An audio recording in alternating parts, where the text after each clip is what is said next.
Je vais présenter Jean-Luc un petit peu, mais dans sa relation avec Eckhart Tolle. Parce que Jean-Luc, bon, la majorité d'entre vous, vous connaissez déjà. Et il y en a beaucoup qui connaissent déjà sa relation avec Eckhart Tolle aussi, mais peut-être pas tout le monde après lorsqu'on rediffusera.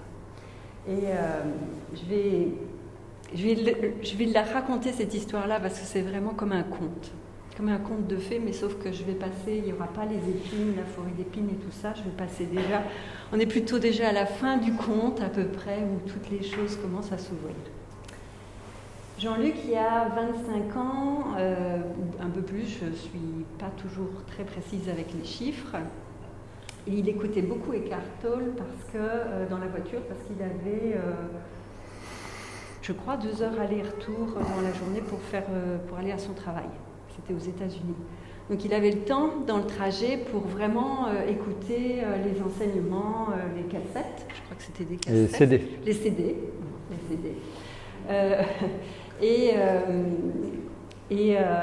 Donc voilà. Et dans ce temps-là aussi, il faisait beaucoup de rêves sur Eckhart Tolle. C'était des rêves où il était assez une grande proximité avec lui.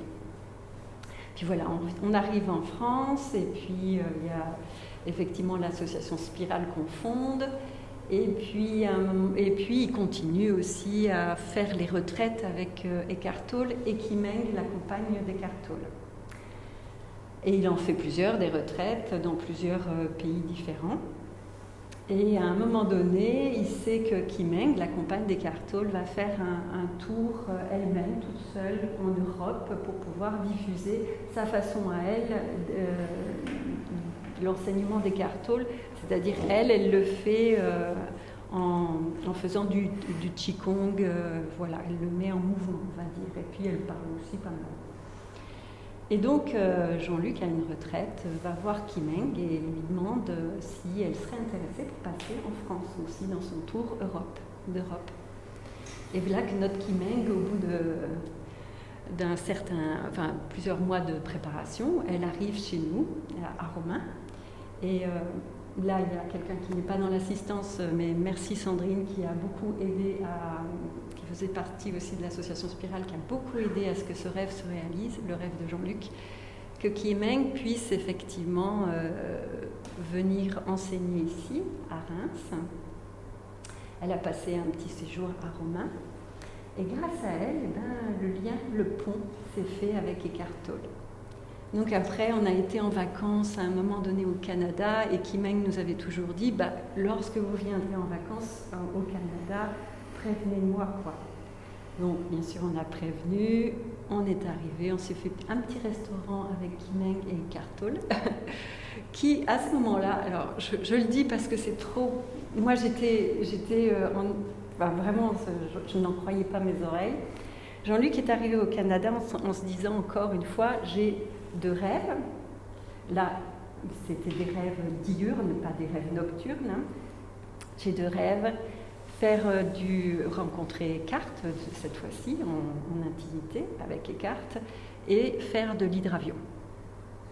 Ces 2 rêves ont été réalisés cette soirée-là quand on était chez eux. Ils nous ont dit, si vous voulez, vous passez le week-end avec nous à l'île de Vancouver, et puis après, vous retournerez en hydravion jusqu'à l'aéroport pour retourner en France.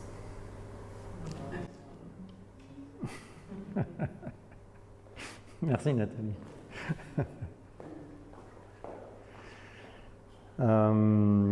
Donc effectivement,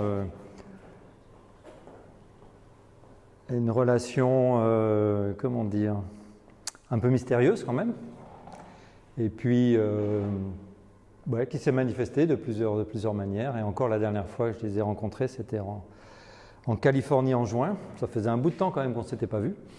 Et puis là, super gentil, super sympa, je leur envoie un petit mail avant, on dit ouais, on se verra, et puis on a passé 2 heures ensemble après la retraite, sachant qu'avec Eckhart et Kim, c'est une retraite déjà un peu avancée, il y a 700 personnes dans la retraite. Une conférence d'Eckhart, c'est 2000, 3000 personnes, avec la dernière fois là, à la retraite en Californie, il disait ouais, le plus grand c'est en Russie, à Moscou, 6000 personnes. Et alors ça m'a toujours étonné la manière dont, pour avoir fait pas mal d'événements avec lui, la manière dont au bout en général de 2, 3, 4 minutes, même si la salle, il y a 2-3 000 personnes dedans, tu sens une sorte de silence qui commence à s'installer. Et vraiment, on pourrait dire, tu pourrais percevoir le mental en fait, de tout le monde dans la salle qui était en train de discuter, évidemment, en attendant qu'il arrive, qui s'apaise en fait. Et ça a été vraiment la première rencontre que j'ai faite avec lui. C'était à travers un CD justement aux États-Unis. J'avais un grand voyage à faire et j'avais acheté le premier CD. J'avais lu le livre Le pouvoir du moment présent, hein, sorti dans les années, en 2000 et qui vraiment l'a fait connaître. Et puis c'est un ami qui me l'avait offert. Et pendant nos vacances en Europe. Et puis de retour, j'achète le premier CD et je le mets dans l'appareil, je commence à rouler.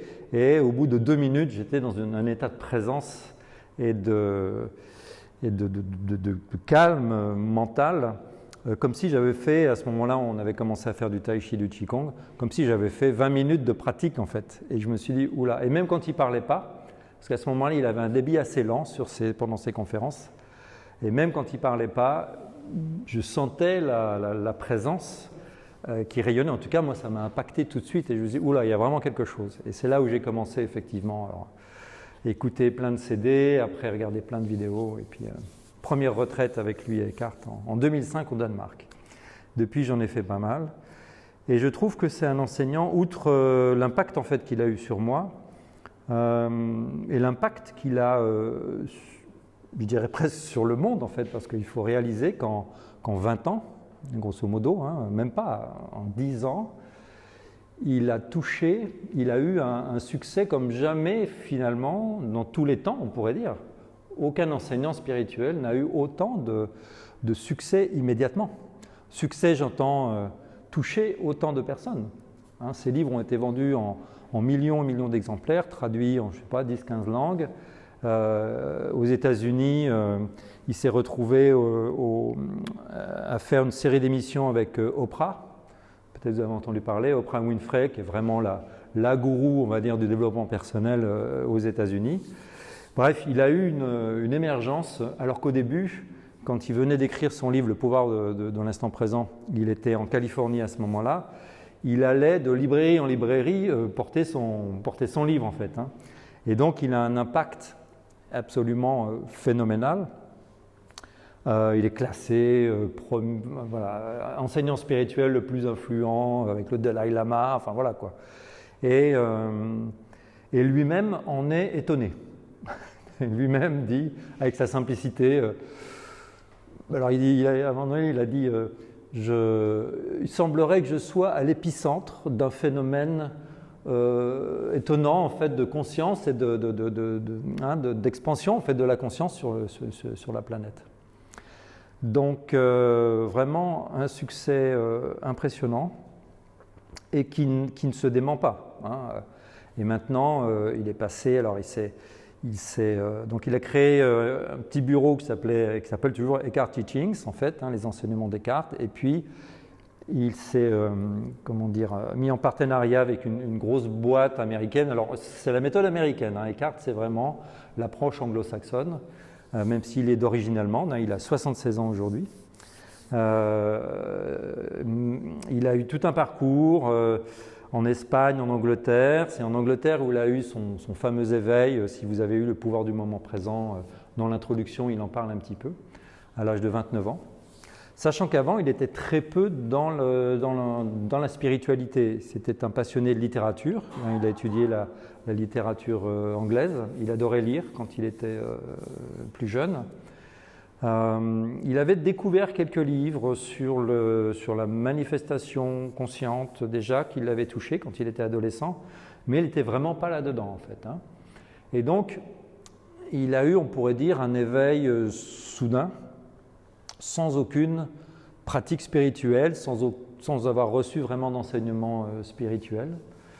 Alors, il y a de plus en plus de personnes comme ça, hein, si on est un petit peu branché sur le monde de l'éveil, de la non-dualité ou des choses comme ça, il y a de plus en plus de personnes qui expérimentent vraiment une ouverture de la conscience, ce sentiment d'unité et de connexion, et on pourrait dire un effondrement de l'ego, mais on va en reparler de ce fameux ego. Il a eu cet éveil soudain en une nuit, ce qui est quand même assez rare, hein, il le dit lui-même. Bon voilà, moi ça m'est arrivé comme ça doit être une expérience d'ailleurs assez forte quand même, hein, parce que en un instant que votre ego et que votre manière de voir le monde jusque-là s'effondre, hein, pour laisser émerger juste la présence et la conscience en direct, ça doit être une expérience très forte, hein, même au niveau physique et énergétique. D'ailleurs, il est tombé inconscient au moment où le basculement s'est fait, hein, il s'est réveillé le lendemain et sa réalité avait changé.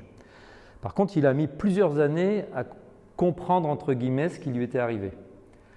Donc c'est un peu l'inverse du chemin classique quelque part, où il y a une sorte de progression, et puis tu as les épreuves de la vie, enfin voilà, et puis petit à petit, il y a quelque chose qui se passe. Lui, c'est quelque part l'inverse. Il a cette expérience quand même à l'issue de souffrances psychologiques importantes, hein. Il avait des tendances suicidaires pendant plusieurs années avant.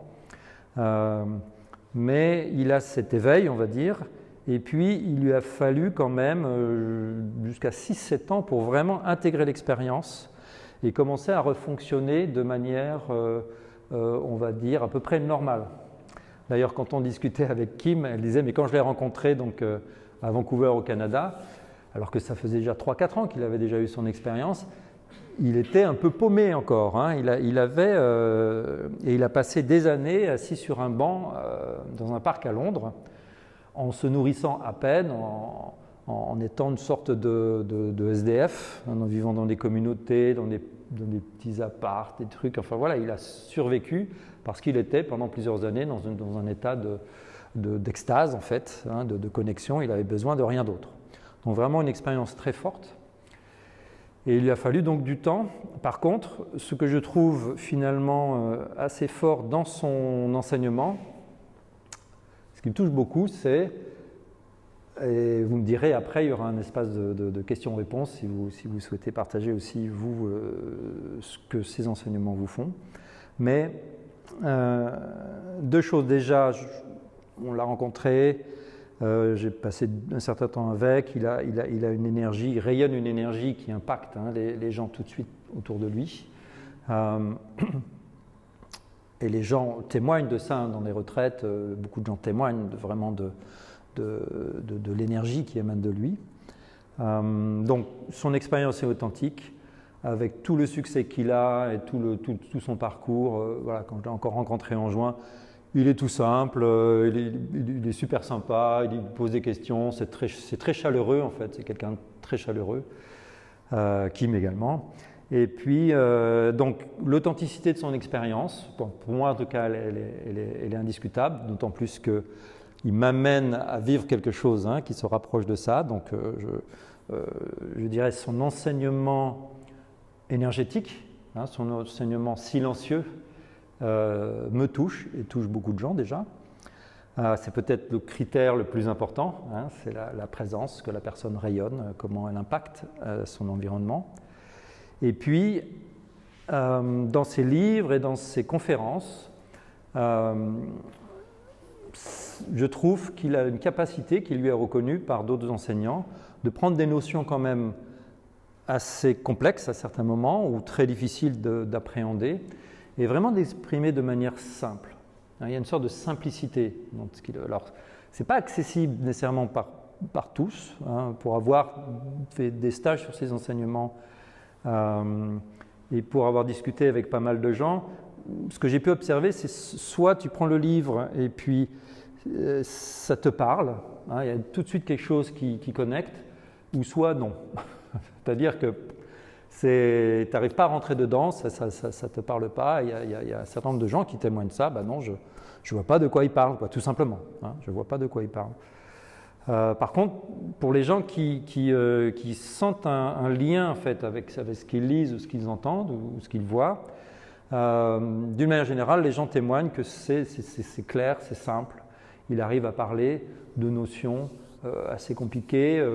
Alors en spiritualité, comme je l'ai entendu dire, tout a déjà été dit depuis des milliers d'années, et tout reste à dire. Et c'est-à-dire, ça veut dire quoi ça pour moi? C'est que vraiment un enseignement spirituel doit être frais et nouveau toujours. C'est-à-dire qu'au-delà des mots, on perçoit autre chose, on perçoit un accès, ou ça nous donne l'accès à quelque chose en nous. Et cet accès-là, cette présence, cet être, il est toujours nouveau, il est toujours renouvelé. Et ça, c'est un bon critère aussi pour un enseignement spirituel. Si vous reprenez un livre, que ce soit celui de Descartes ou quelqu'un d'autre, si vous le reprenez, vous avez déjà lu le livre, vous le reprenez un an ou même 6 mois après, ça vous parle encore, en fait. C'est-à-dire que les mots vont de nouveau activer, peut-être pas la même chose qu'à la première lecture, mais vont activer quelque chose. Donc cette résonance-là, c'est ça qui compte, en fait. Puisque, et ça c'est un message qu'on trouve dans toutes les spiritualités, on ne fait que jamais que se redécouvrir soi-même. Donc quand on lit un livre de spiritualité qui nous parle, on se lit nous-mêmes, on se redécouvre nous-mêmes. Et c'est cette résonance-là qui fait du bien, c'est ça qui nous touche, c'est ça qui fait qu'on peut dire « Ok, ça c'est de la spiritualité, parce que c'est moi. Je me reconnais dans ces mots-là.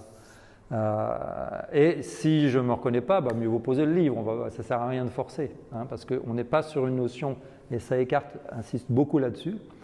Il introduit régulièrement ses conférences, il disait « Bon, vous êtes là, je suis là, super, je vous préviens, vous n'allez rien apprendre. » Et on n'est pas là pour accumuler des connaissances, on n'est pas là pour, encore une fois, découvrir encore un autre truc. Non, non. On est là pour aller directement à l'essentiel.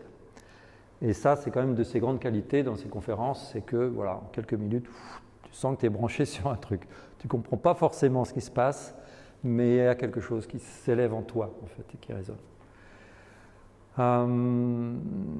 Voilà, donc, quelles sont ces notions qui me semble, en tout cas moi sur mon chemin, puisque le sens aussi de ce soir, de cette conférence, c'est le partage. J'ai beaucoup cheminé avec ces enseignements, pas que, je suis inspiré par pas mal d'autres choses. Je trouve qu'il synthétise, qu'il arrive à organiser en fait de manière très simple des grandes notions qu'on va retrouver partout. D'une part, évidemment, la notion centrale, qui n'est pas vraiment une notion, c'est la notion de l'être, la notion de... Alors, dans différentes traditions, on va l'appeler la vérité, la conscience. Donc lui, il appelle beaucoup... comment il l'appelle? Il l'appelle la présence. Ça, c'est le mot qu'il utilise le plus souvent. Ou il va dire l'être. Il va aussi, et ça je trouve ça intéressant, alors ce qui est toujours intéressant c'est que, et ça c'est aussi c'est un bon signe je trouve d'un bon enseignement de qualité on va dire, c'est que l'enseignant lui-même découvre son enseignement. En fait, et il dit je m'écoute enfin, quelque part, ça passe à travers moi et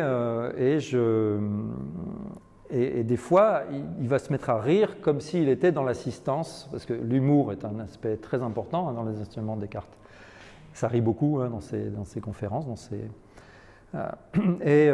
mais il va rire et tu sens qu'il rit comme s'il venait d'entendre le truc de quelqu'un d'autre en fait. Tu vois, il découvre en fait au moment où ça sort, il le découvre en même temps. Donc il y a une fraîcheur, il y a une spontanéité, et en même temps, bien sûr, il a des grands thèmes en fait qui reviennent. Donc le thème central, évidemment, c'est la présence. Et après, comme il le dit lui-même, cette présence, cet être, cette conscience, on ne peut pas en parler.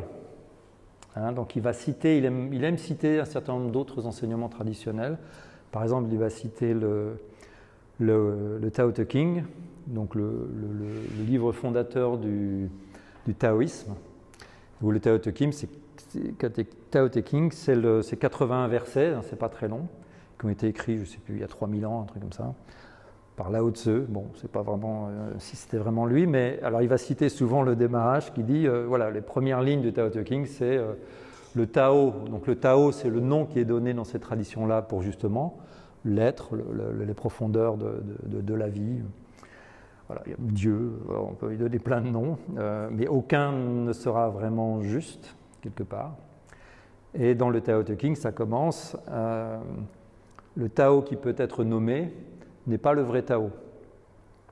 Donc chaque fois que tu parles de ça, tu essaies de parler de ça, tu seras toujours à côté de la plaque. Hein, où il va citer aussi un truc, c'est le silence et le langage de Dieu. Tout autre... attends, comment c'est le silence et le langage de Dieu, toute autre chose est une mauvaise traduction. Donc, voilà. Dieu parle par le silence d'abord, parle par l'énergie, par la résonance. Donc, il est très clair avec ça. Et comme il dit aussi, avec ce fameux Tao Te Ching, il dit, bon, voilà, l'auteur commence par ça, puis après, il écrit quand même 80 versets dessus. Hein, donc, il y a toujours ce paradoxe. On ne peut pas en parler, mais on va quand même en parler. Hein, parce qu'on est là pour ça, quelque part. Et puis, si on peut se le faire résonner entre nous. Et donc, ça, c'est une notion déjà très importante. Il va parler des panneaux indicateurs. Il va dire, moi, ou tout enseignement ne peut vous donner que ce qu'il appelle des panneaux indicateurs. Vous voyez, l'image est très simple. Ça vous dit, écoute, par là, il y a un truc vraiment trop cool. Hein, par là, il y a la liberté. Par là, il y a un lien total avec la vie. Enfin, voilà, on va dire, par là, il y a quelque chose, mais il faut que tu y ailles. Hein, et il dit qu'il faut faire attention dans les enseignements parce que beaucoup de gens restent juste plantés devant le panneau en disant l'éveil par là et dit ah ouais trop cool et puis après ils vont collectionner les panneaux, tu vois quoi. Alors tu vois là donc le risque c'est ça, on le fait tous d'une certaine manière à un moment donné, toi tu vas lire ça puis après tu vas lire ça puis après tu vas lire ça, donc tu collectionnes les panneaux indicateurs. Où tu deviens expert en panneaux indicateurs, tu vois quoi. Mais c'est pas là où tu es censé aller hein, normalement. Hein. Donc voilà. Donc il joue beaucoup avec ça, mais voilà, il donne, c'est un exemple, hein, des images simples, mais qui plantent vite le décor.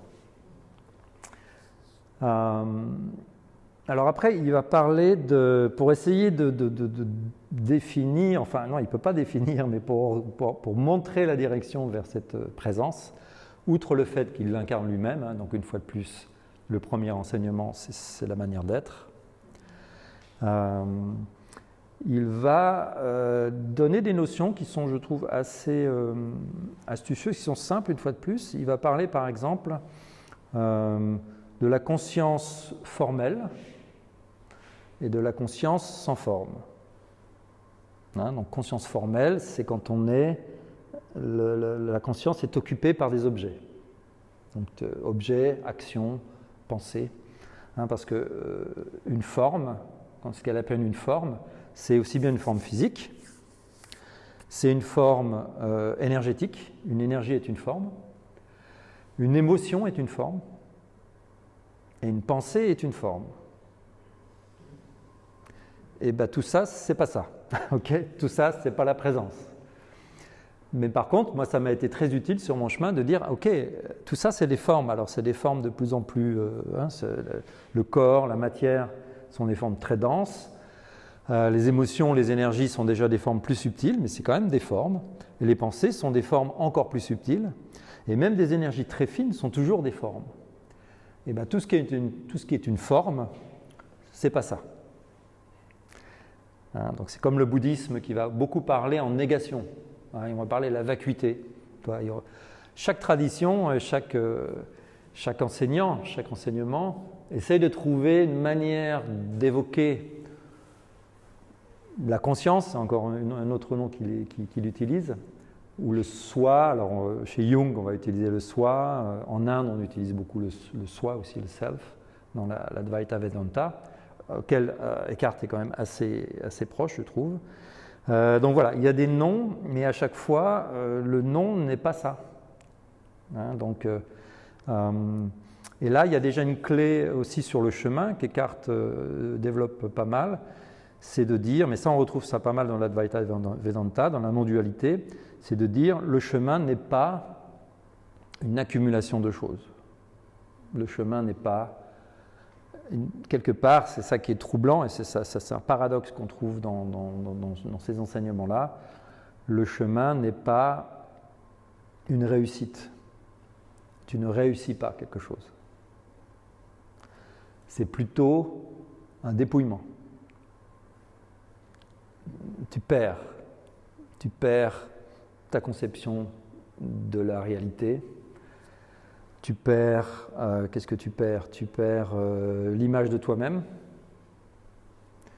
Tu perds ta vision sur le monde. Tu perds tes opinions. Alors tu les perds. C'est pas que tu les perds vraiment, mais ça c'est une notion aussi qui est très importante dans les enseignements Descartes notamment. C'est que tu te désidentifies de ça. Donc c'est cette notion que je ne suis pas ces formes, je ne suis pas la forme. Donc je ne suis pas le corps physique, je ne suis pas mes émotions, je ne suis pas même mes énergies, même si les énergies peuvent servir sur le chemin, et je ne suis pas mes pensées. Donc au bout d'un moment, si vraiment tu veux parler de la chose, tu vas plutôt parler en négatif. Non, tu ne sais pas ça. Non, c'est pas ça, tu vois. Et donc, on est vraiment sur cette notion de dépouillement. Et Eckhart évoque souvent le fait que, au fond, la vie est le maître, hein, parce que lui ne se passe pas vraiment en maître spirituel. Hein, ça, c'est encore un autre aspect sur sa posture. Mais il dit la vie va te retirer les choses. Donc, la mort de quelqu'un, de proche, est une ouverture vers la présence. Tout ce que tu perds est une ouverture vers la présence. Parce que sur le chemin, donc, ce sera surtout un chemin de dépouillement. Il n'utilise pas ce terme-là, mais au fond, c'est ça.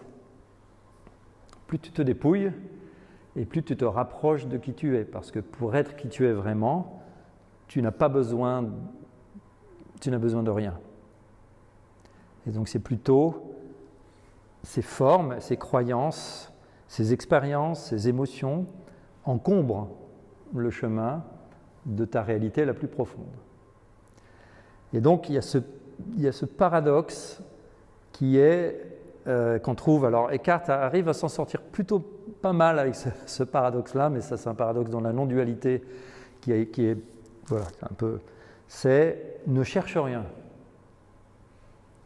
Si tu cherches quelque chose, tu pars d'emblée d'une mauvaise hypothèse. Si tu cherches quelque chose, c'est que tu poses déjà d'emblée dans ta vie que tu manques.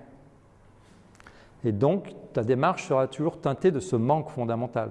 J'ai besoin de ça, je veux connaître, je veux comprendre, ça ne va pas, enfin voilà. Donc, ne cherche pas. Bon, en même temps, il y a plein de gens qui ne cherchent pas, et puis clairement, ils ne seront pas éveillés. Donc c'est le paradoxe là, en fait, tu vois, quoi. Alors, au bout d'un moment, je souris parce que c'est des trucs dans lesquels je peux... En fait, tu cherches à ne pas chercher, en fait, tu vois, quoi. Hein, parce que dès que tu dis, il me manque quelque chose, il me faut ça, il faut que... Voilà, c'est fini, tu vois, ça c'est déjà, tu as mis comme hypothèse de base qu'il te manque quelque chose. Or, tu es déjà cela. Hein, ça, tu le retrouves dans beaucoup d'enseignements. Tu es déjà cela. Alors, comment on s'en sort du coup?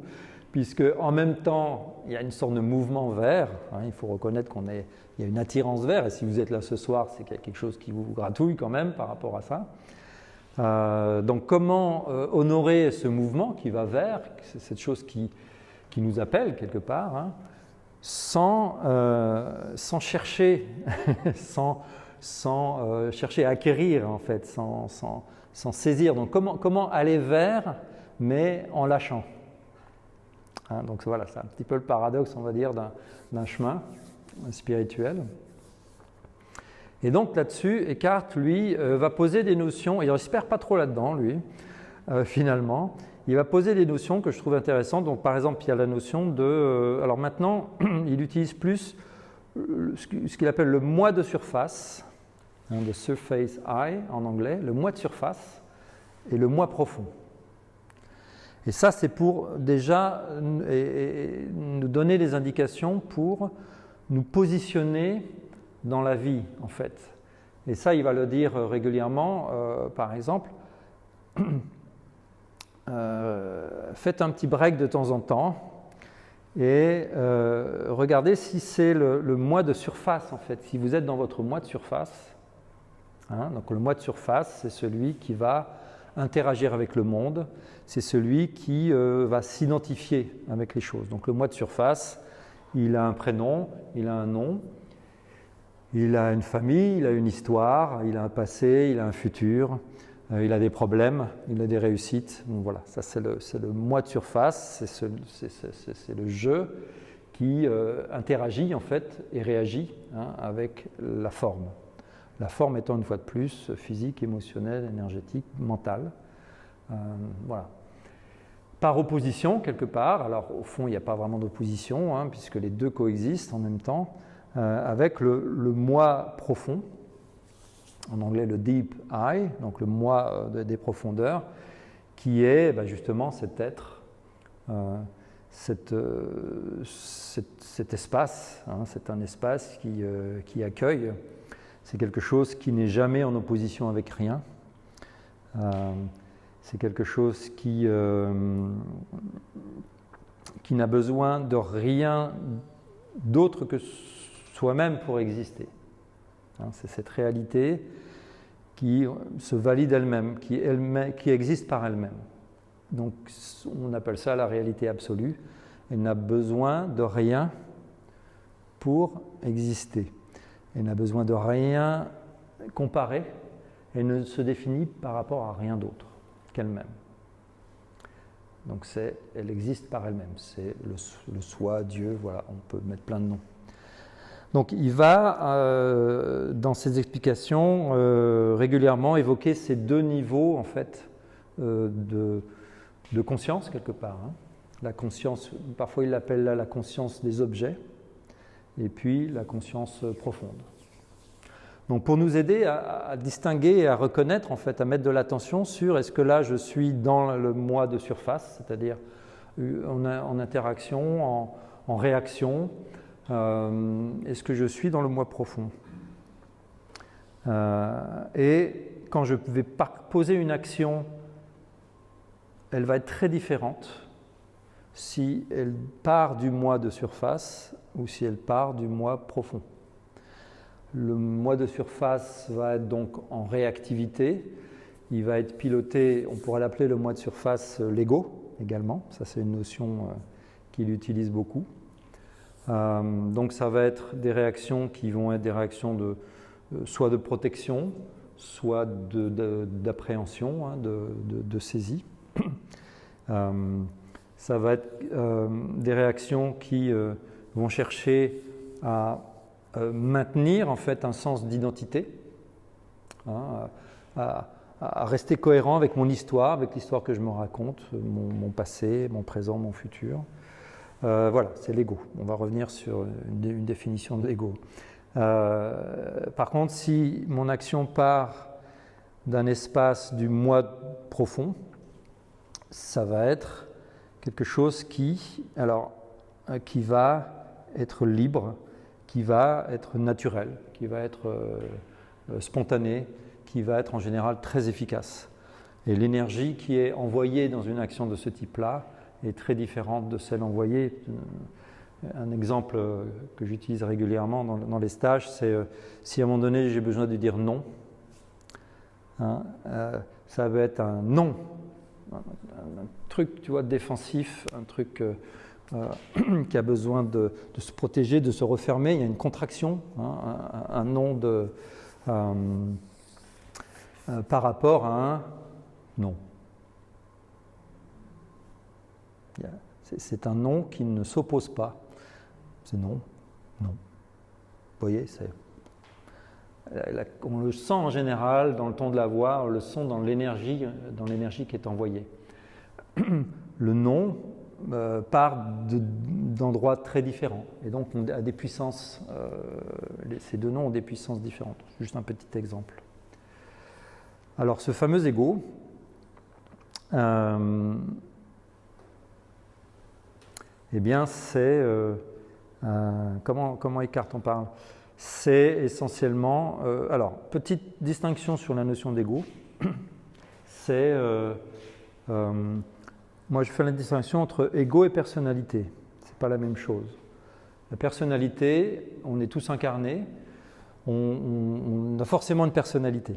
Donc la personnalité, déjà, on a une manière d'être foutu au niveau du corps, on est porteur d'un certain type d'énergie, on est tous différents sur l'énergie qu'on porte, on a des émotions différentes, on a des émotions dominantes différentes, on a une couleur finalement, on a un goût, une couleur, et on a besoin de ça, on a besoin de cette enveloppe en fait, le corps et les différents corps, émotionnel, énergétique, mental, même notre manière de penser est notre couleur finalement.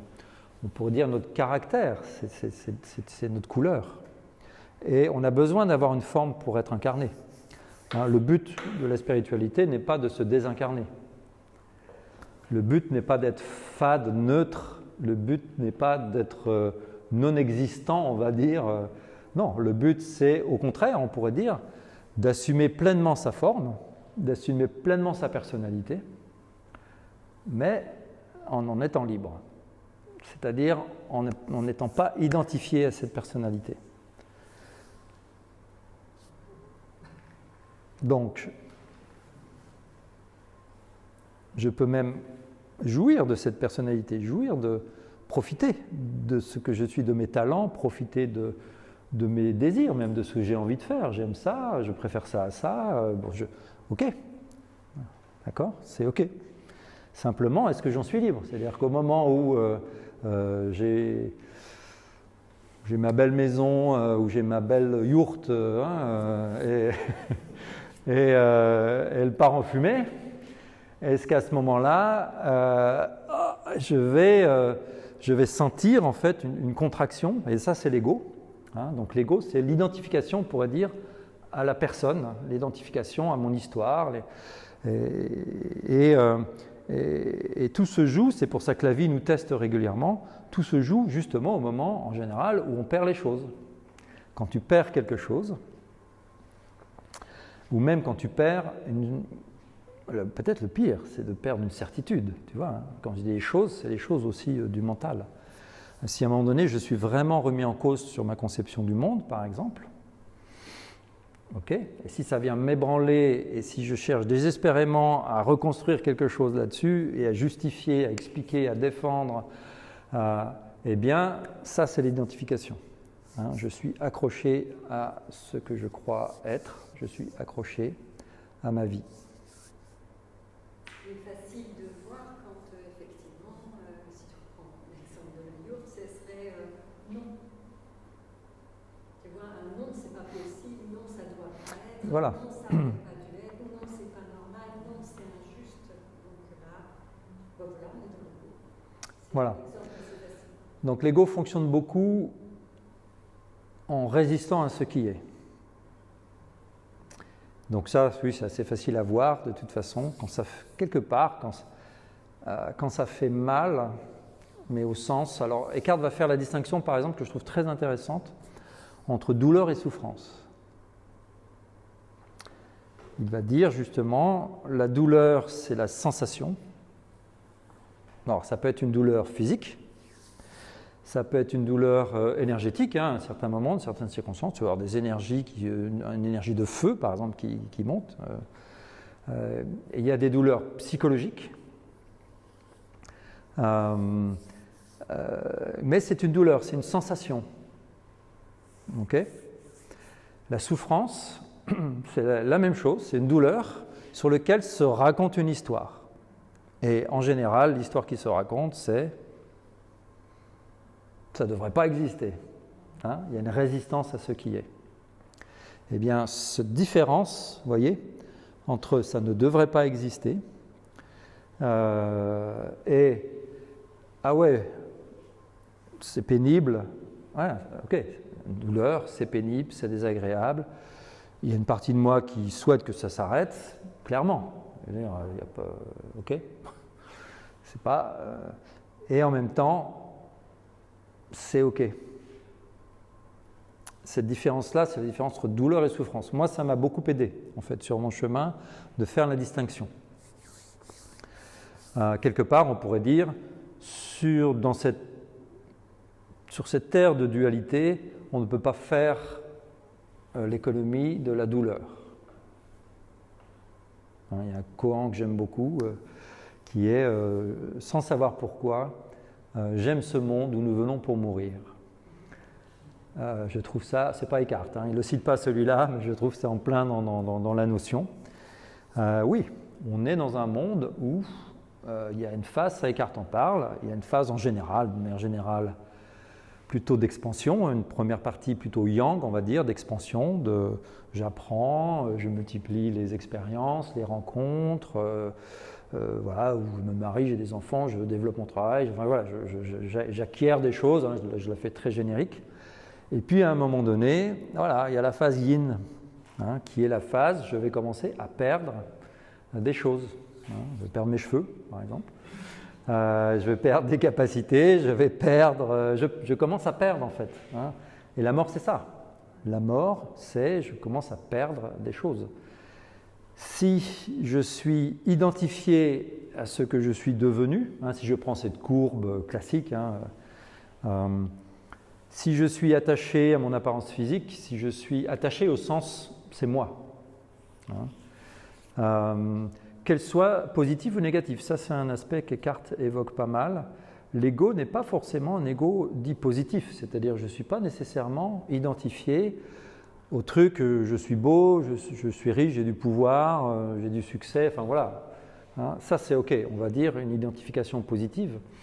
Il y a des identifications négatives et beaucoup de gens sont identifiés à leur souffrance. Comme dit Eckhart, beaucoup de gens, alors en général on ne le voit pas trop en nous, on le voit chez les autres, ça c'est normal. Beaucoup de gens, tu te dis, mais qui ils seraient sans leurs problèmes?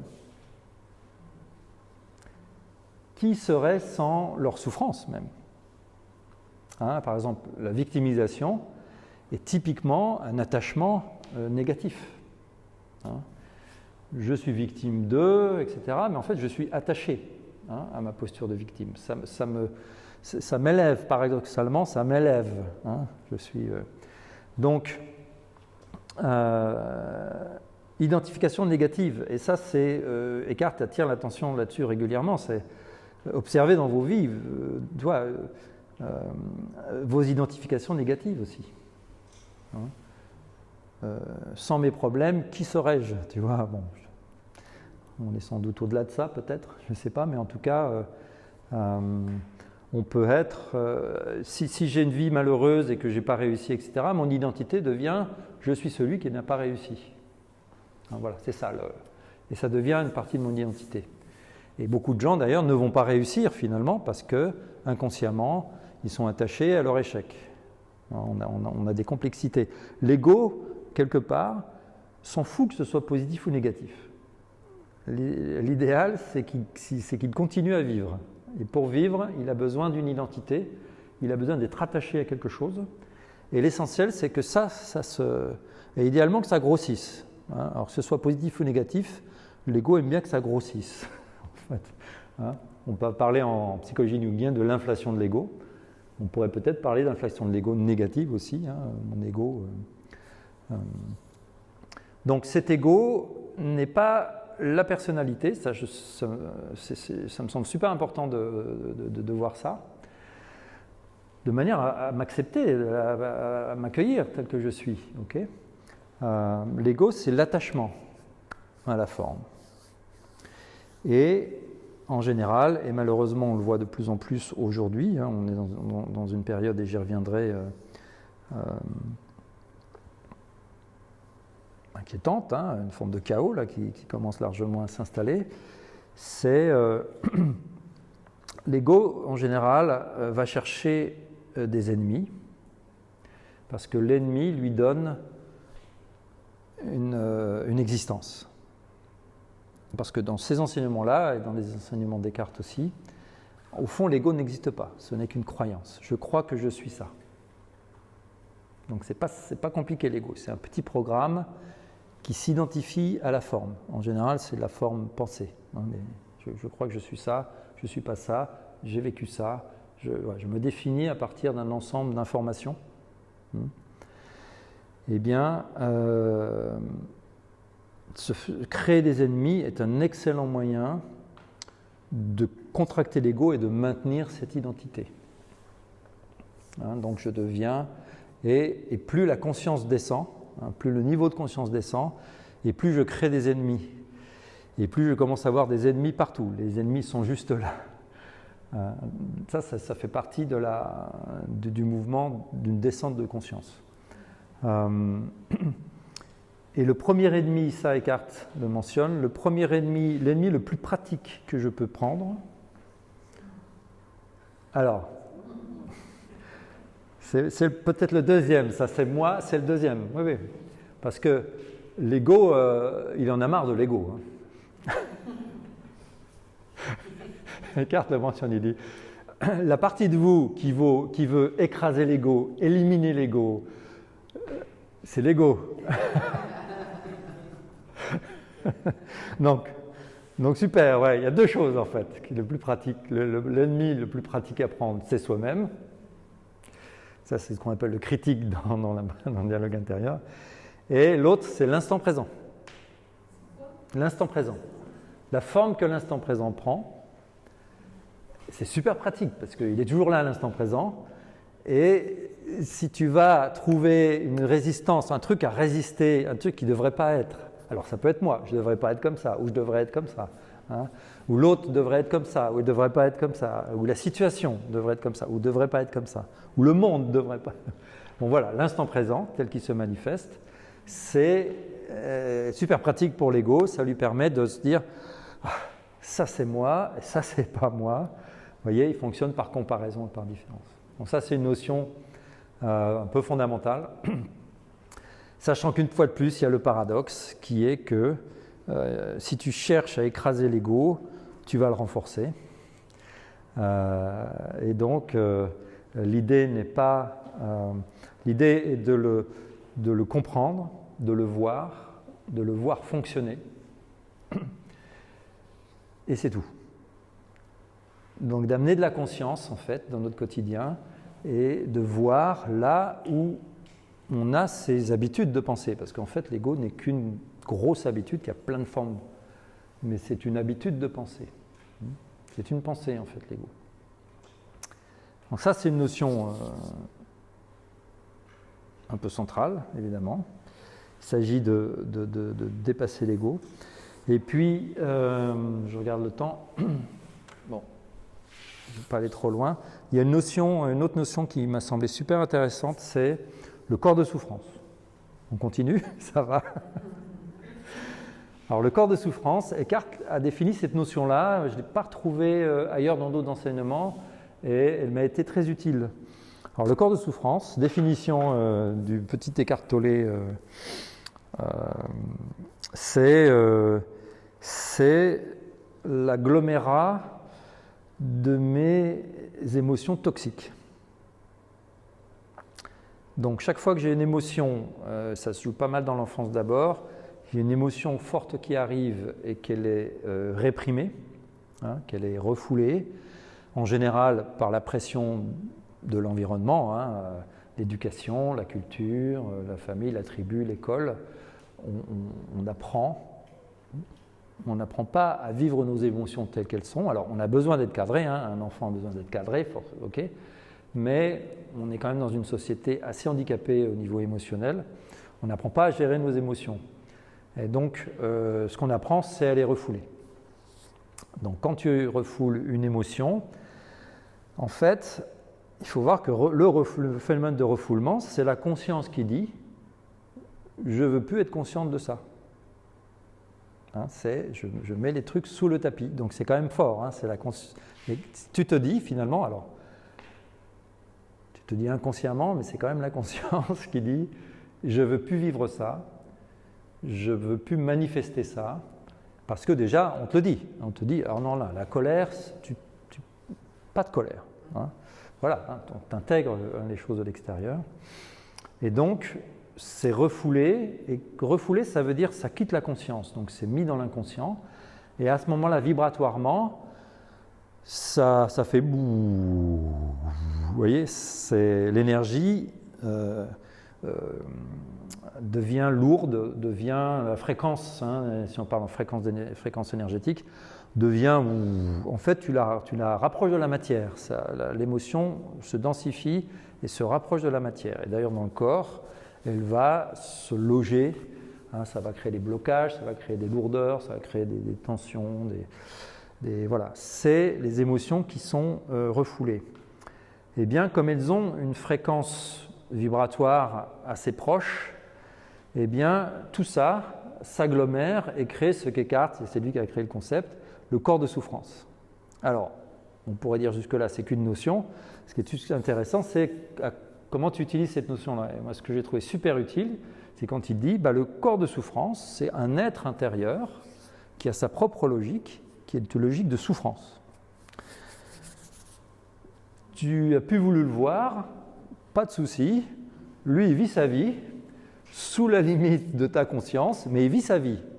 Hein. Et comme tout être vivant, donc il a une sorte de conscience de base, on va dire, ou une inconscience de base, mais comme tout être vivant, il cherche à survivre. Et comme c'est un être de souffrance, eh bien régulièrement, il va manifester la souffrance. Et donc il va prendre le pouvoir à l'intérieur de toi, et tu vas devenir ce corps de souffrance. Comment il fait? Alors c'est facile chez les autres, hein, toujours plus facile chez les autres, mais le truc, c'est que un petit effet, une petite parole, un petit truc qui se passe, un petit contretemps, un petit machin, okay, en apparence au niveau rationnel, crée une réaction émotionnelle complètement disproportionnée, quelle qu'elle soit. Hein. Un petit truc te met en colère, pas possible. Un petit truc te fait te retirer, tu sais, il n'y a plus personne là, d'un seul coup. Un petit truc te fait attaquer, un petit truc te met en déprime. Enfin voilà. Donc ça, c'est le corps de souffrance qui s'est réveillé, qui a juste pris un événement là, quelqu'un, une parole, un truc, des fois juste une pensée qui passait, des fois il n'y a même pas besoin de quelqu'un d'autre. Et il s'éveille en fait, il se réveille et à ce moment-là, il vibre la souffrance. C'est ça, ce sont tes... Alors dans un autre système, on pourrait dire c'est tes blessures qui se réveillent. Donc il remonte et à ce moment-là, il absorbe la conscience et tu deviens ce corps de souffrance. Et son but, il est simple, c'est souffrir, activer la souffrance, c'est son identité. Hein. Donc on pourrait dire, le corps de souffrance, c'est notre identification à la souffrance, mais à un niveau plus lourd que le mental, hein. C'est un niveau émotionnel et énergétique. Et une fois qu'il s'est nourri de ta conscience, parce qu'en fait, comme il t'a possédé quelque part, et qu'en permanence on reçoit un flux on est branché à la conscience, hein, en permanence, qui dit conscience dit énergie, en fait il se nourrit de ta conscience, il se nourrit de ton énergie, et puis une fois qu'il s'est bien nourri, hop, il se rendort. Et ça m'a été super précieux, juste cette notion-là, parce qu'après, évidemment, il s'agit d'essayer de l'attraper. Et donc, de se poser la question dans la vie, très concrètement, qu'est-ce qui me déclenche? Et une fois de plus, quelles que soient les réactions, il y a plein de... Mais on finit par se connaître, voilà, à nos âges. Sinon, vous demandez aux gens qui vivent avec vous. Ils vous le diront assez simplement. Donc, qui me déclenche? Quand? Alors, le quand, ce n'est pas forcément avec le qui. Par exemple, moi, tous les lundis matins, quand j'allais bosser, quand j'étais ingénieur, j'étais dans un état misérable. Je me levais dans mon corps de souffrance. Et psychologiquement, c'était terrible. Hein. Et à un moment donné, quand j'ai suivi ces enseignements et mais repéré à quel moment, et des fois, donc chaque corps de souffrance a son habitude, a ses habitudes. Donc, moi, c'était tous les lundis matins, mon corps de souffrance se réveillait. Il y a des habitudes, vraiment. Certaines personnes, ça peut être le soir quand la lumière commence à baisser et que ouf, il peut y avoir une déprime qui arrive là. Ça, c'est le corps de souffrance. Alors évidemment, plus on est intime avec quelqu'un, plus l'autre va déclencher notre corps de souffrance. Donc Eckhart a tout un truc assez rigolo quand il en parle, moins rigolo quand on est dedans, mais comment les corps de souffrance dans une relation se déclenchent l'un l'autre. Et on sait exactement sur quel bouton appuyer dans une relation pour déclencher le corps de souffrance de l'autre. Et qui va appuyer sur le bouton du corps de souffrance de l'autre? Mon corps de souffrance, évidemment, parce qu'à ce moment-là, l'autre, allez, je ne résiste pas, clic, et l'autre, hop, et puis, comme dit Eckhart, ils se font une bonne partie ensemble, les corps de souffrance, et là, quelqu'un de l'extérieur regarde, et s'il vit avec vous, il dit, ben voilà, on connaît le script, elle va dire ça, il va dire ça, il va répondre ça, ça va la mettre dans cet état-là, et vas-y, d'accord? Donc ça, j'ai trouvé ça super précieux en fait comme modèle finalement pour voir. Et chez la femme, le corps de souffrance, c'est aussi pendant les règles. Alors Eckhart a émis cette hypothèse-là que sur cette planète, le corps de souffrance alors il y a des corps de souffrance individuels. Il y a des corps de souffrance dans une famille, on a tendance à partager notre corps de souffrance. On ne peut pas vraiment s'empêcher, parce que tant que c'est inconscient, on transmet une partie de notre corps de souffrance à nos enfants. C'est la condition humaine. Chaque être qui arrive prend sa charge de corps de souffrance, qu'elle soit karmique, parce qu'on peut avoir des dettes aussi, entre guillemets, familiale, un village, une communauté à sa souffrance, un pays, un continent, et la planète Terre a son corps de souffrance. Et aussi, effectivement, il y a le corps de souffrance des femmes, le corps de souffrance des hommes, et le corps de souffrance, une hypothèse Descartes, effectivement, c'est les femmes ayant particulièrement souffert sur cette planète de manière répétée. Le corps de souffrance est descendu sur le corps, finalement, et les règles sont une expression du corps de souffrance des femmes. D'ailleurs, ça peut réveiller leur corps de souffrance assez facilement, évidemment, parce qu'il y a vraiment une douleur physique qui peut... Donc cette notion-là, j'ai trouvé super précieuse d'observer dans sa vie où est mon corps de souffrance, quand est-ce qu'il se déclenche, quand est-ce qu'il s'arrête, avec qui, où. Il y a des endroits qui vont me déclencher. Comme disait Eckhart, c'est aussi Ramdas, qui est un enseignant américain, qui est mort maintenant, mais qui disait si tu penses que tu es si éveillé que ça, va passer 15 jours avec tes parents. On en reparlera. Donc voilà. Et après, il y a, alors on continue, il y a pire encore, c'est l'alliance ego et corps de souffrance. Alors, ils sont liés, évidemment, et ça aussi, c'est très intéressant. L'un va déclencher l'autre, en fait. Alors, soit ça démarre au niveau du mental, au niveau de l'ego. L'ego est au niveau du mental, l'ego est une pensée, petite pensée qui devient un corps de souffrance, et au niveau plus corporel, les émotions dans le corps, énergétique. Et les deux forment un système qui fait que tu peux par exemple avoir une pensée où quelqu'un te dit quelque chose, pour l'instant ce n'est qu'une information, ça passe, tu t'accroches à ça, ok, tu n'es pas d'accord, il n'aurait pas dû dire ça, machin, etc. Et poum, ça descend et ça réveille le corps de souffrance.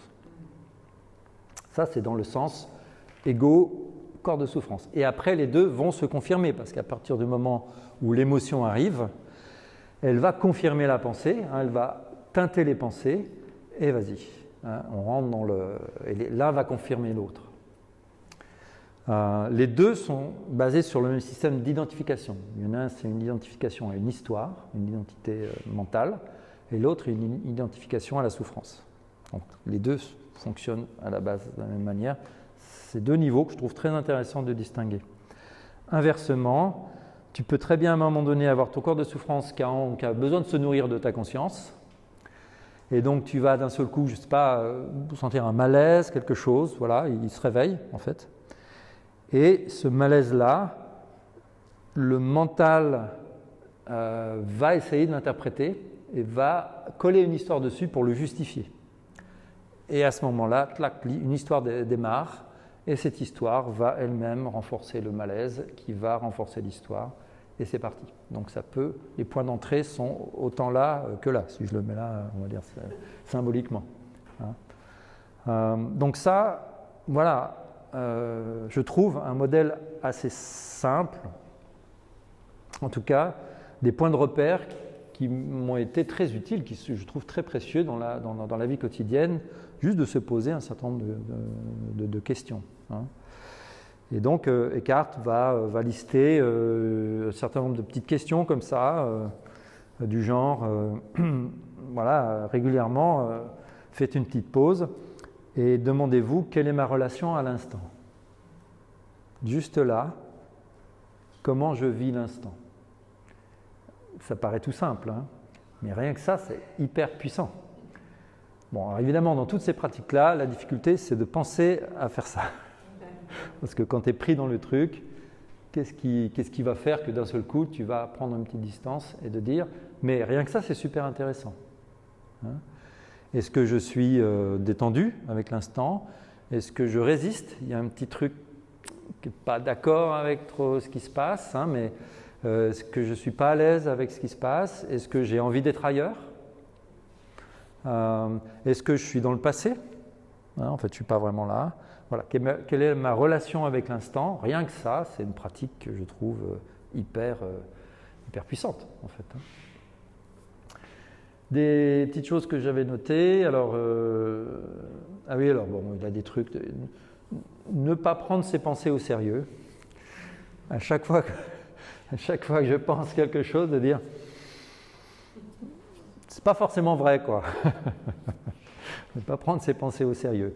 Rire de soi, évidemment, l'humour, c'est le meilleur remède pour ça. Juste des petits exemples. Hein. Il dit par exemple, quand vous êtes dans une conversation un petit peu, toi, où tu défends un truc et puis l'autre, à un moment donné, tu réponds pas.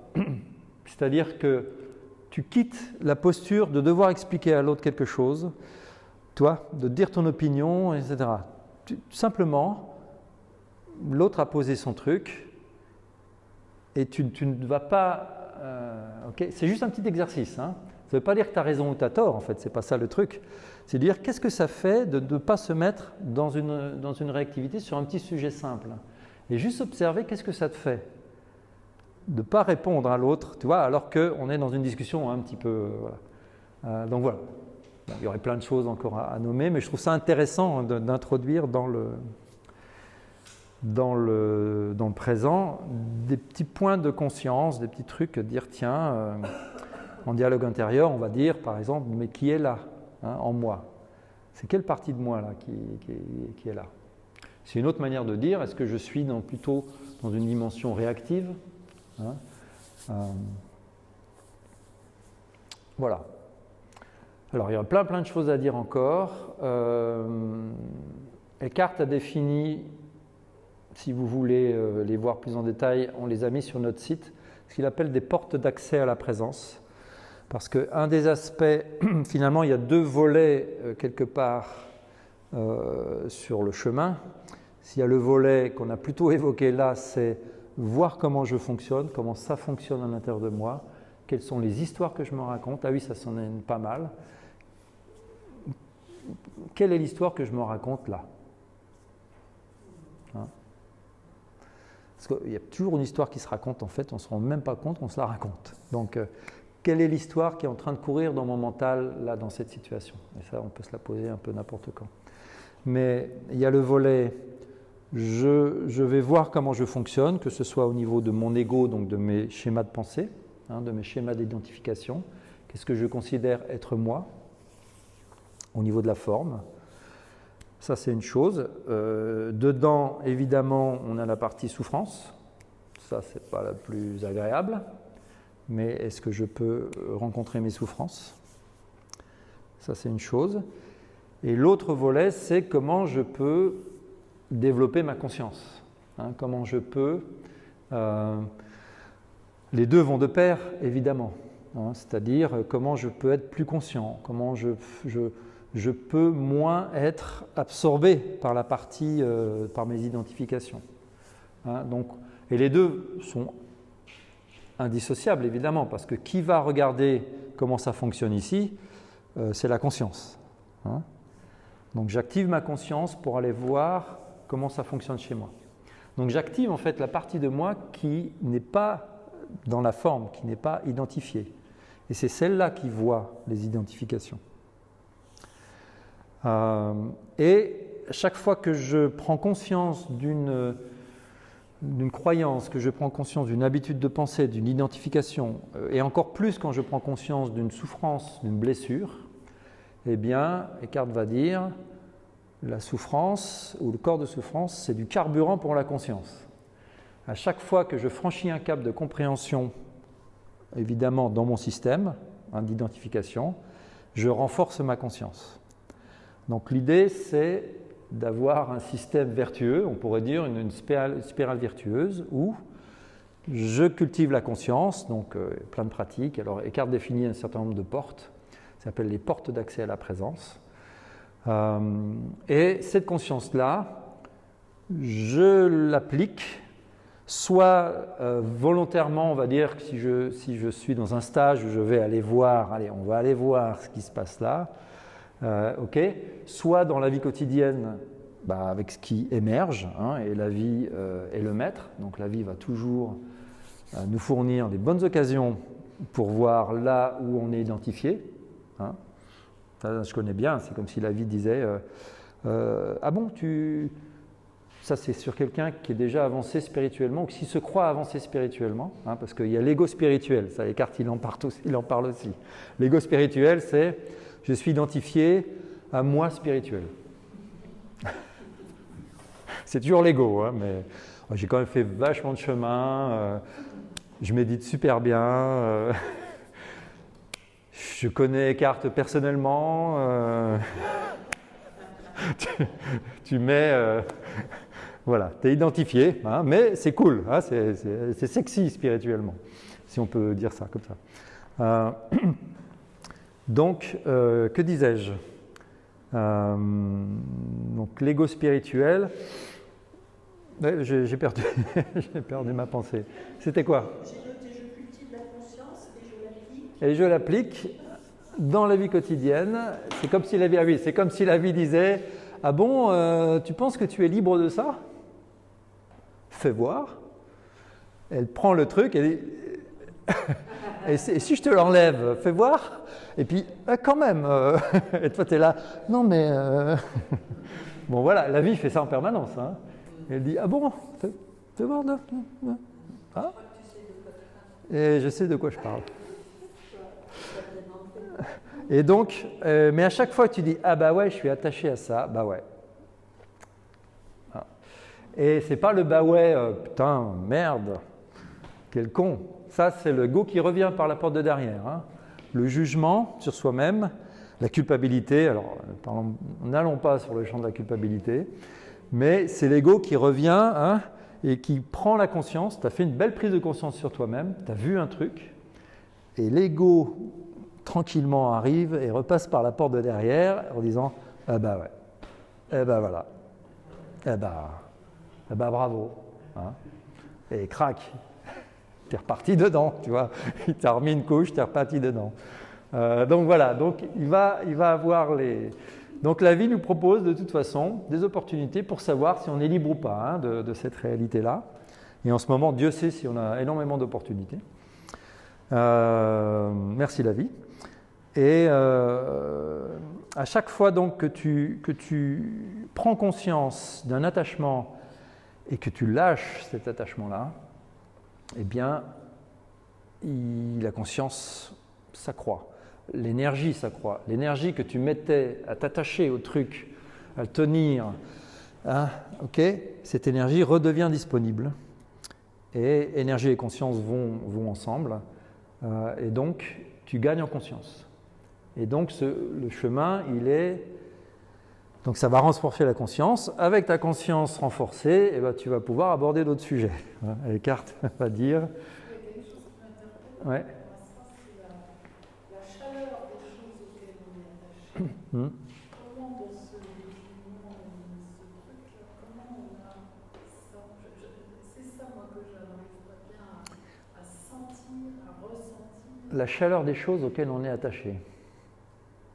Oui, je trouve que quand il y a des choses auxquelles on est attaché, je vais dire ce mot-là, il y a comme une chaleur dans le cœur, quelque chose qui... Et dans le dépouillement, qu'est-ce qui remplace cette chaleur? J'arrive pas bien à comprendre la bascule de ça.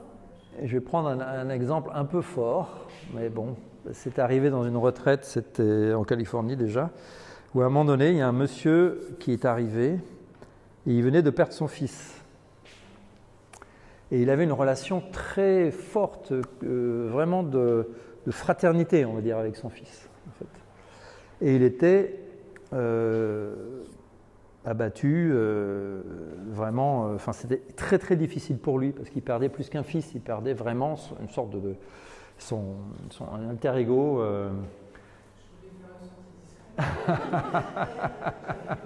Pas de souci. Regarde comment tu gères ça à l'intérieur de toi, tu vois.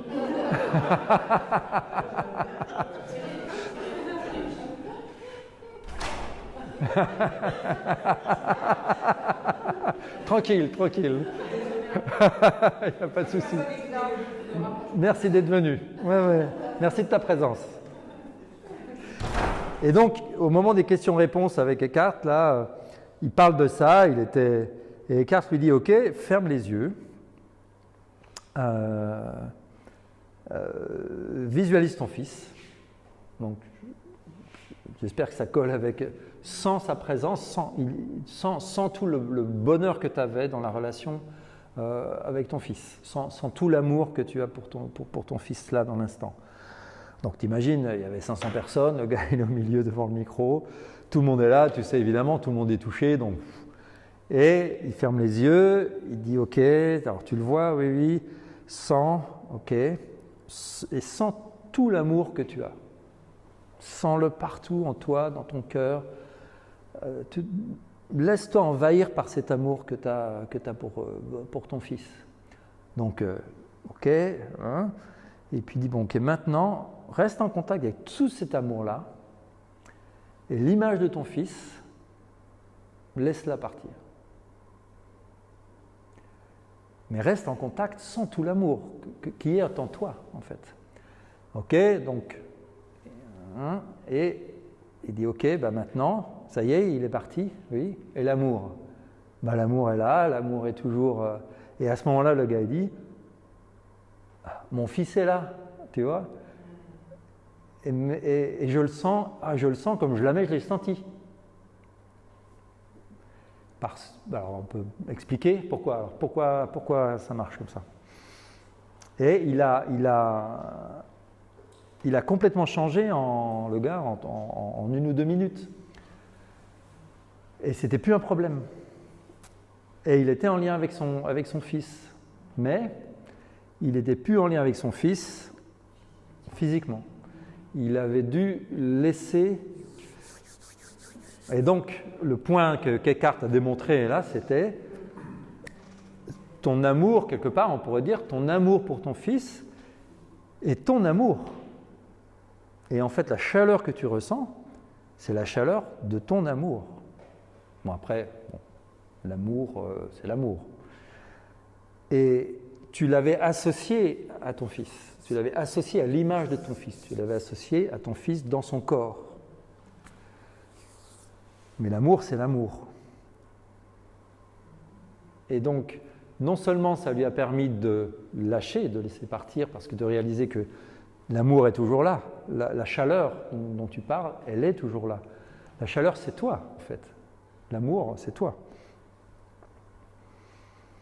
Certaines personnes t'ouvrent à l'amour, mais l'amour, c'est toi.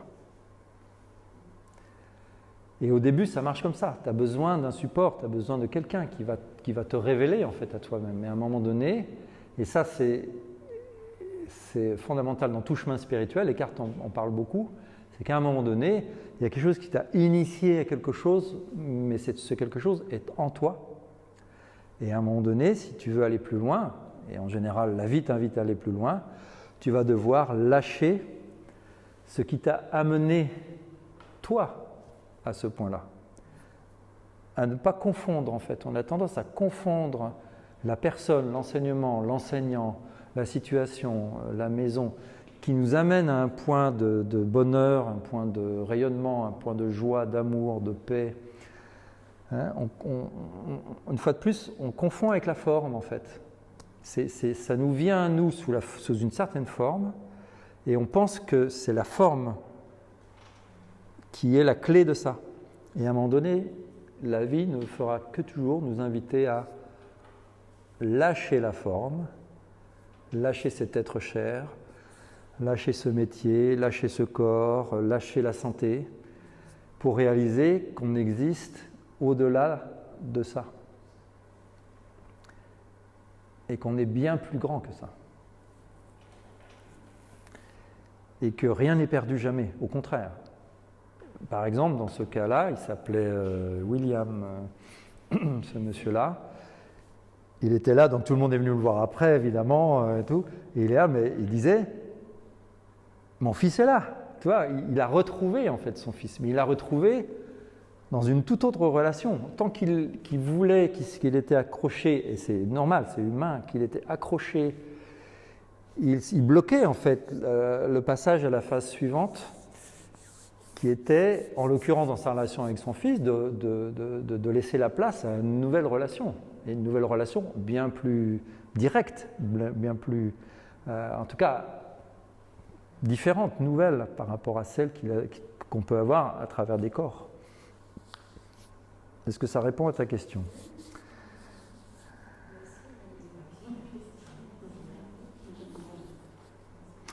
Donc, je conclurai là-dessus.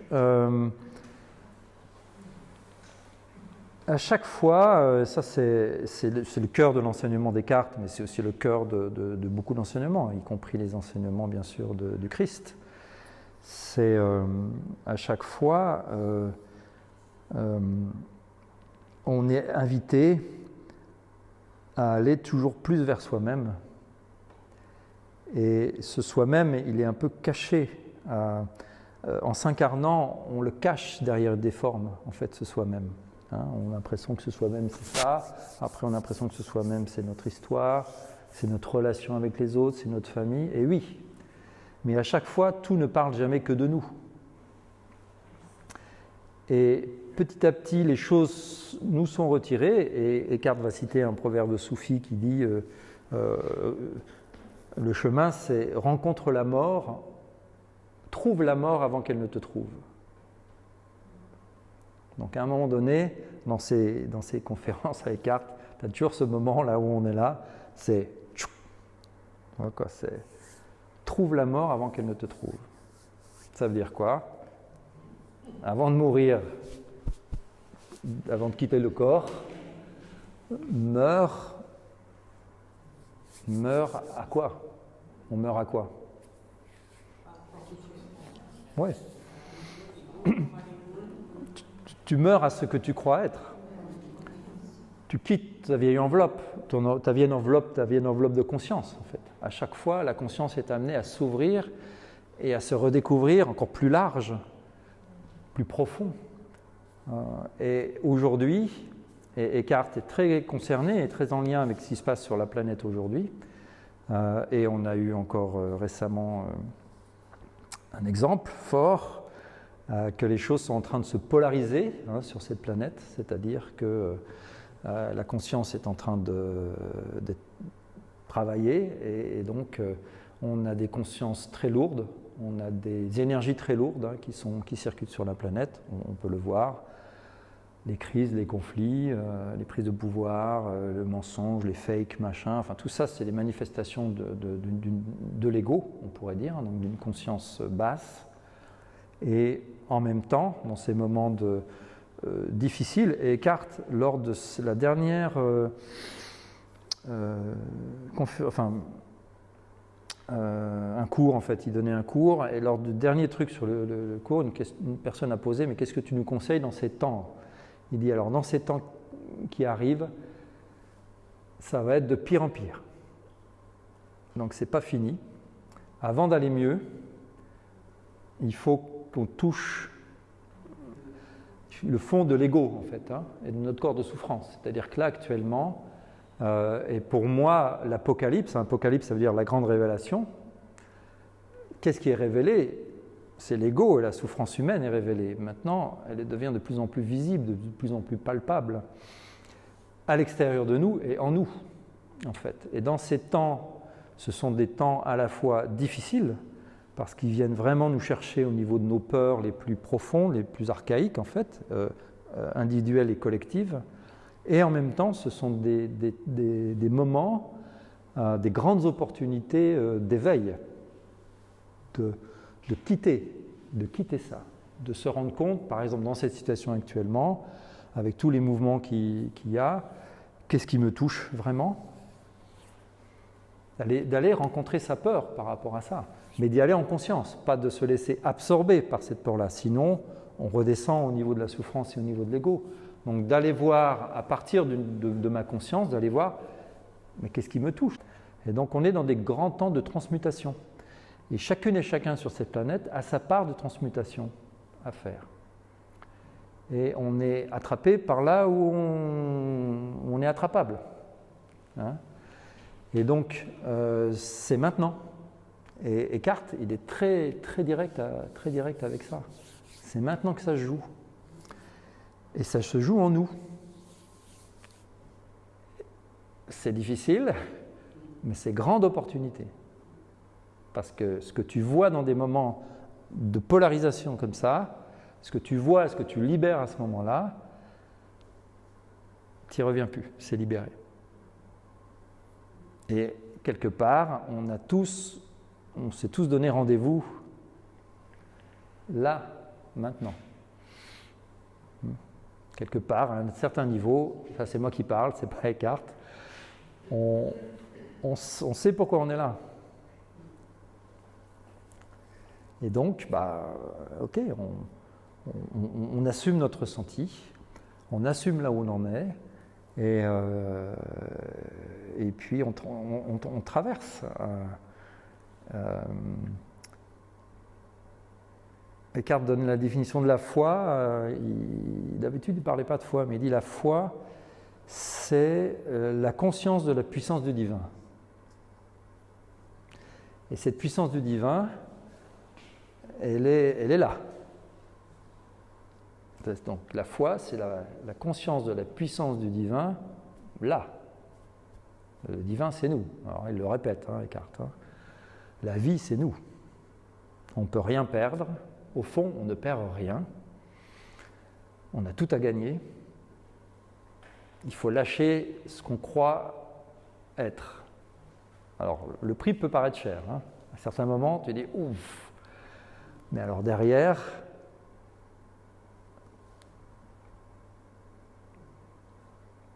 libre.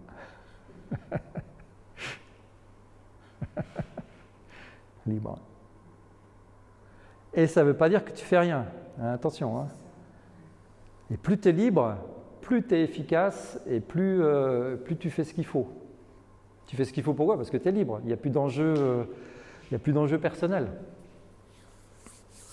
Et Eckhart le mentionne, mais on l'a reçu aussi dans vos enseignements, et je terminerai là-dessus, c'est tenons la fréquence. Il y a une fréquence. La personne qui demandait mais qu'est-ce qu'on doit faire, il disait votre premier job, c'est de rester conscient. Dans ces moments où la situation devient difficile, les consciences plongent. Et des personnes qui, d'habitude, ont une conscience normale, hein, si tu n'es pas vigilant, hein, ça plonge. Et on est dans des temps, on le voit bien, où ça plonge. Et ça va continuer à plonger. Voilà, je terminerai là-dessus.